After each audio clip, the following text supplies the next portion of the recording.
buenos días, Han. Buenos días. Me encanta la marcha que traes siempre a Canarias Ahora Radio. Ah. Tú vienes con el tocadiscos puesto aquí en el hombro, claro. ¿sabes? Y entras por Canarias Ahora, ya nos traes la positividad. Bueno, esta mañana radio. May me ayudó, la verdad. Los 4 acuerdos de Miguel Ruiz. Vamos a empezar por el principio. En varias ocasiones pues hemos hablado ya de las creencias, ¿no? De esas opiniones que están ancladas en nosotros y que las confundimos con la verdad. Ya lo hablábamos tú y yo hace la semana pasada o la anterior, hace muy poquito. Y hoy vienes a hablarnos de esos 4 acuerdos de Miguel Ruiz. A ver, empieza porque yo no sé quién es Miguel Ruiz y qué son sus 4 acuerdos. Pues mira, tienes razón de empezar por el asunto de las creencias. Realmente para introducir de qué se trata los 4 acuerdos hay que volver para atrás y hay que empezar por las creencias. Como bien dijiste, pues son esas opiniones que confundimos con la verdad. Cuando tenemos esas frases típicas en la cabeza, tipo, pues el hombre es malo por naturaleza, o esa madre que te dice, cuidado con los chicos que solo buscan una cosa, sí. O los ricos son corruptos de por sí. Ese tipo de frase que pensamos que realmente son verdaderas, son simplemente opiniones, ¿no? Son generalizaciones.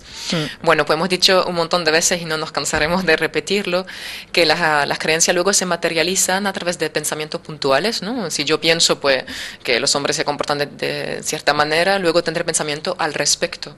Y eso va a tener consecuencia en mi vida en función de la famosa cadena de resultados que volvimos a comentar la semana pasada con Carlos, que es simplemente pues en función de lo que pienso, me siento de cierta manera, y en función de cómo me siento, hago las cosas de cierta manera y por lo tanto tengo ciertos resultados, ¿no?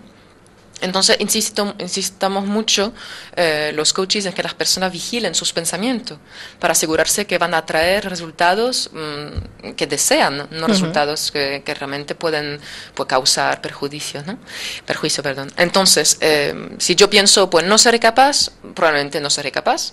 Si yo pienso, siempre me busco la vida para conseguir lo que quiero, pues realmente es probable que me busque la vida para conseguir lo que quiero, claro, y terminaré haciéndolo, ¿no? Entonces, no es una imaginación nuestra de preocuparnos tanto por el tema de los pensamientos. A grandes rasgos es así de fácil. Controlo mis pensamientos y obtengo lo que deseo, ¿no? Parece fácil, parece fácil. Ahora bien, a veces pensamos, vale, tengo que tener creencias que me son útiles, pero ¿por dónde empiezo? ¿Cómo detecto mis creencias? ¿Cómo elijo las que tengo que cambiar? Etcétera. Pues ahí donde nos puede ayudar Miguel Ruiz. Pues Miguel Ruiz ha escrito un libro precioso que se llama Los 4 acuerdos y de alguna forma lo que propone son 4 mandamientos, para llamarlo de alguna manera, que en realidad son como comportamientos que elijo sí, cambiar, y si creo que son útiles, por eso son creencias, si creo que son útiles esos comportamientos, los pongo en práctica, pienso de cierta manera al respecto y obtengo resultados que me vienen bien, ¿no? ¿Y cómo, perdona que te interrumpa, sí, ¿cómo eliges lo que quieres cambiar? Pues justamente la vida cotidiana es lo que nos cuesta, es decir, nos cuesta ver dentro de todo lo que hay en mi cabeza qué es lo que es útil y qué es lo que no. Lo que solemos hacer en la consulta es, en función de un tema preciso que te preocupa, pues vemos qué creencias tienes al respecto. Pero cuando hablamos de lo que es el sentimiento de felicidad o de plenitud en general, nos es difícil saber pues qué es lo que tengo que tocar para sentirme mejor. Y Miguel Ruiz realmente trabaja sobre 4 cosas, 4 aspectos que efectivamente al cambiar el comportamiento con respecto a esos 4 temas obtenemos un resultado muy impresionante en la vida diaria, ¿no? Por eso quería que lo comentáramos hoy. Entonces, ¿de dónde vienen los 4 acuerdos? Pues realmente vienen de un pueblo ancestral tolteca que literalmente significa mujeres y hombres de conocimiento y que vivían hace miles de años en lo que es el México de hoy. Entonces son realmente acuerdos muy antiguos y a la vez nos damos cuenta que están presentes en un montón de disciplinas y de teorías incluso actuales. De hecho, la programación neurolingüística tiene sus versiones de alguna forma de los 4 acuerdos, con lo cual hay algo ahí trascendental. Si llevamos miles de años volviendo con esas 4 cosas, sí, es que hay algo ahí que tenemos que tener en cuenta, ¿no? Entonces, lo que les propongo es que hoy veamos los 2 primeros, porque son bastante intensos. Muy bien. Y la semana que viene, pues vemos los 2 que nos faltan. Muy bien, a ver si la semana que viene hacemos el programa juntas también. Ojalá. Y ya me lo termino de contar a mí. El primero, vale, sé impecable con tus palabras. Eso es. El primer acuerdo que recomiendan los toltecas es de ser impecable con nuestras palabras. Entonces, ¿qué significa impecable? Pues literalmente significa libre de pecado. Pero no estamos hablando de pecado en términos cristianos. Estamos hablando más bien de integridad. Es decir, se trata de ser capaz de comunicar lo que pensamos sinceramente, lo que verdaderamente pensamos, sin herir a nadie, por lo que es un poco lo que supone la asertividad, pero tiene una dimensión ética y humana que va más allá, ¿no? Básicamente se trata de dejar atrás la mentira, el engaño, la manipulación, la agresividad, la crítica, los insultos, el chismorreo, que nos gusta un montón, ¿vale? Y eso es tanto hacia los demás como hacia mí mismo. ¿Vale? Y yo siempre me río con eso porque parece sencillo, pero intenta un solo día no comentar nada de lo que hace otra persona, de no enjuiciar nada de sus acciones y te darás cuenta del el alcance de ese acuerdo. E intenta un solo día tratarte con cariño constantemente, ese discurso interno que tenemos, y volveremos a comprobar que no es así. Lo difícil que es, ¿no? Exacto, que no es así de sencillo. Entonces, la verdad que quizás nos preguntamos, ¿por qué siempre estamos hablando de los demás?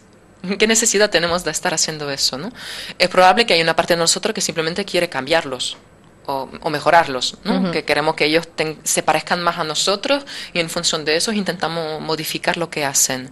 Pero muy a menudo hay razones que son más profundas y que realmente tienen más que ver conmigo que con el otro, ¿no? Por ejemplo, puedo sentir ciertos celos de una persona o incluso envidia, puedo ver en ella cosas que no soporto en mí, y al verlos en la otra persona me desquicia, porque hay algo dentro de mí que sabe que peca de lo mismo.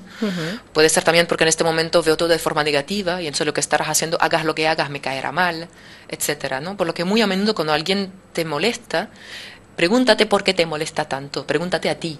No tanto qué está haciendo esa persona, sino por qué eso me molesta tanto. ¿Qué hay en mí? ¿Qué está despertando en mí eso, no? Y por otra parte, ¿por qué nos hablamos mal a nosotros mismos? Puede ser porque vivimos en la ilusión de que para ser queridos tenemos que ser perfectos. Y eso es totalmente falso. Y aún así es una creencia bastante anclada. Si yo tengo algunos fallos, pues me abandonarán, no me querrán y terminaré solo, ¿no? Pero también puede haber otro tipo de razones. Me han educado de esa manera, más a golpe de críticas que a golpe de valoraciones, o tengo problemas para aceptarme tal y como soy, entonces eso se refleja en mi lenguaje, o como me sientan mal las críticas de los demás, pues me adelanto y me critico yo sola, y así ya está hecho, y ya no tendré que volver a pasar por esa vergüenza, ¿no? Muchas veces los peores enemigos somos nosotros mismos, ¿no? Sí, desde luego, eso es verdadero. Entonces, la tradición budista aconseja de pasar por un filtro o por 3 filtros cuando queremos hablar de algo, ¿no? Yo te quiero contar algo. Ay, mira, Talía, pasa esto y te quiero contar. Tú me tienes que preguntar. A ver, antes de contármelo, 3 preguntas. Primero, ¿estás segura de que lo que me vas a contar es cierto? ¿Cierto? No me lo ha contado, lo he oído, he leído. ¿Cierto o no cierto? 2, ¿es una cosa que me supondrá alegría? ¿Es una buena noticia? ¿Es algo que cambiará mi vida para bien? ¿Sí o no? Y tercero, ¿tiene alguna utilidad contarme esto? Porque si lo que vas a contar no es ni verdadero, ni es desagradable, ¿no? Y además no es útil, no aporta absolutamente nada contarlo. Y cuando pasas tus chismorreo por ese filtro, te das cuenta que deberíamos estar callándonos la mitad del día, que ya podríamos estar haciendo otras cosas, ¿no? Entonces es interesante intentar practicar eso, la impeccabilidad de las palabras, empezando por nosotros mismos, y por lo menos darnos cuenta cada vez que estamos hablando de otras personas. Incluso para bien también. Intentar no estar tanto mirando lo que hacen los demás, sino estar más bien en nosotros mismos, ¿no? Y el segundo es no te tomes nada de forma personal. Bueno, exacto. Voy a tomar apuntes en esto. Tomar algo de forma personal básicamente es interpretar los acontecimientos como si tú fueras el centro. Es decir, que tú supones que hay una intención hacia ti detrás de lo que está pasando, ¿no? Y tienes que saber que lo que los demás dicen o hacen es una proyección de lo que ellos mismos viven, por lo que nada de lo que hacen es por ti. No sé si se acordarán de hace ya varias semanas, y creo que lo volvimos a comentar en un par de ocasiones, hemos dicho que cada persona tiene una visión propia de la realidad, ¿no? Del mundo. Cada uno, en función de nuestra experiencia y de nuestra educación, tenemos una visión del mundo. Es como si tuviéramos unas gafas, ¿vale? Y todo el mundo tenemos unas gafas diferentes. Y a través de esas gafas, pues vemos el mundo, ¿vale? Por lo tanto, la gente actúa en función de lo que ve a través de esas gafas. Y tú lo recibes, lo vives, en función de lo que tú ves a través de tus propias gafas, ¿no? Entonces, no podemos liberarnos de esas gafas, están puestas siempre, pero sí podemos ser conscientes de que están, de que tú las tienes, de que yo las tengo, de que todo el mundo las tenemos. Entonces, desde ahí no tiene sentido discutir con otra persona, por ejemplo, sobre los colores. Si tú llevas unas gafas, yo llevo otras, porque es imposible que veamos lo mismo. Y las dos lo que vemos es correcto, es válido, ¿vale? Entonces, desde ahí, si vivimos las cosas de forma distinta, es muy probable que lo que enfada al otro no eres tú, sino es como él ve lo que estás haciendo o lo que está pasando. Porque de hecho puede que otra persona ni reaccione ante lo que estás haciendo. Por lo tanto, no tenemos que estar buscando nosotros mismos lo que está pasando con la otra persona, ¿vale? Entonces, cuando te agreden, por ejemplo, incluso físicamente, cuando te pegan o cuando te insultan o incluso cuando son desagradables contigo, lo que sea, no te preguntes lo que has hecho tú. ¿Entiendes? Porque tú no eres el centro del asunto. Y tampoco te preguntes por qué te pasa eso a ti otra vez. Eso también es estar otra vez de forma egocéntrica, ¿no? Yo soy el centro, yo soy el centro. Entonces, en este caso, no tomarse las cosas de forma personal, pues sería preguntarse qué le pasa al otro en ese momento, ¿no? Al agresor. ¿Qué está buscando comportándose de esa manera? Y eso va en el sentido de lo que comentamos la semana pasada con Carlos, de las necesidades básicas. Sí. Dijimos que las personas siempre estamos buscando conseguir algo, de forma consciente o inconsciente. Hemos dicho que había 6 necesidades básicas que las personas estamos luchando para conseguir.